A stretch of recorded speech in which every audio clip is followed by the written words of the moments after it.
Ma réaction face à la vidéo qui a été donc diffusée hier de la dame qui était en train de filmer les services d'urgence, donc elle a fait le tour des urgences. Alors, ma première réaction, c'est que c'est une dame qui n'était pas contente du niveau d'hygiène du service des urgences. Et on voit très bien sur la vidéo qu'il y avait une femme de ménage quand même qui faisait le ménage. Cette femme de ménage, il faut signaler qu'elle est en train de faire le ménage à 3 heures du matin. Oui. Ça, dans une salle de médecin, en général, ça c'est des petits détails, mais il faut voir en gros, normalement pour le patient, il faut qu'il trouve au moins le sol qui est propre, un petit peu, les lavabos, ils sont là, hein, ils sont là, la dame n'a pas essayé hein, quand même. Et on assure l'hygiène pendant 24 heures sur 24, ok? Donc on fait de notre mieux. Deuxième réflexion, c'est sur la jeune fille de à peu près de 24 ans, qui était donc dans la salle d'attente des neurochirurgiens. Et il dit que c'est une fille qui est très très grave.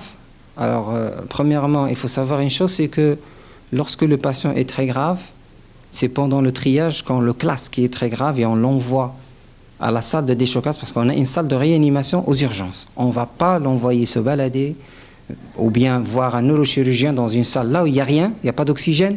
Ce n'est pas une salle de réanimation quand même, pour dire que c'est une patiente qui est très grave. Donc elle a été déjà évaluée et triée par les internes et ils ont jugé que c'est une patiente qui n'est pas grave, qu'il peut voir le neurochirurgien, il peut attendre. Chose. Voilà. Et c'est une patiente qui avait une petite plaie au niveau du front de 3-4 cm, qui a bénéficié également d'un scanner cérébral, qui est revenu normal, sans saignement, sans hémorragie, rien du tout, et qui a été traitée par le neurochirurgien. Au bout de combien de temps, on ne peut pas savoir hein, exactement. Oui, il parle de 2 heures. Elle arrive à 1 heure du matin et elle a été vue à 3 heures du matin, d'après la dame. Donc, dans tous les cas, le médecin, pendant cette période, elle était au bloc opératoire. Donc, il faut savoir une chose, c'est un système d'équipe. En général, il y a 4 médecins. Il y a 4 médecins dans l'équipe. Mais en général, lorsqu'il y a le bloc opératoire, il faut savoir une chose, c'est que le bloc opératoire ne peut pas être assuré par un seul médecin. Il faut savoir, il y a l'aide qui doit le poursuivre. Et il ne faut pas oublier que c'est un CHU, c'est un centre hospitalier universitaire. Il y a l'enseignement associé aussi.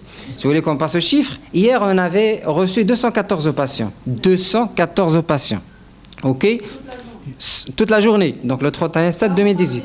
Oui, depuis le 8h du matin jusqu'à 8h de l'autre du lendemain, donc on a reçu 214 patients. Et chez nous, donc on a reçu 20 patients dans réanimation. Je vous signale que je suis un médecin réanimateur. Donc 20 patients en réanimation, dont 7 étaient des patients qui sont très très très graves. Oui. Oui.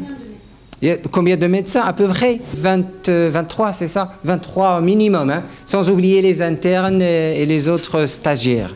Là, je parle des médecins qui sont au cours de formation. À peu près une dizaine. Donc à peu près, il y aura minimum une trentaine de patients, de médecins, voilà. Et le soir, vous recevez combien de gens? Oh, les patients 214, je parle de 214 juste hier, hein.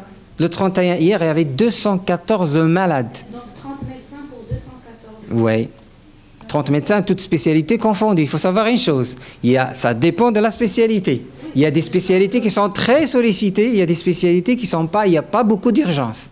C'est sûr qu'il y a un manque terrible. Hein, un manque terrible. Bon, au niveau des CHU, on fait avec, hein, on s'en sort. D'après les chiffres qu'on réalise, ça va quand même. Lorsqu'on traite 214 patients par jour, ça, c'est pas rien du tout. Et le ministère de la Santé, elle reconnaît la pénurie des ressources humaines. Ça, c'est sûr. Elle est en train de faire un effort dans ce sens.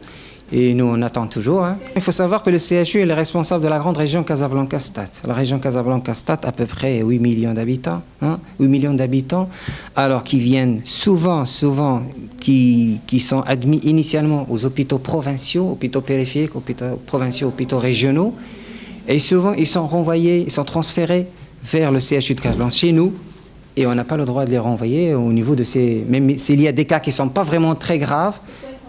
Ils sont renvoyés soit par manque de moyens, soit manque de personnel, mais souvent c'est pas signalé sur la lettre de transfert. Mais par bonne intention, on reçoit le patient, on le traite. On n'a pas le droit de le refuser ni de le renvoyer vers l'autre hôpital qui l'a transféré. Donc, et on traite. Et ça donne un afflux massif de patients. Hein, un afflux massif. Des fois, on est débordé, mais souvent, on est débordé. Donc, on traite et on fait avec le personnel qu'on a. Voilà.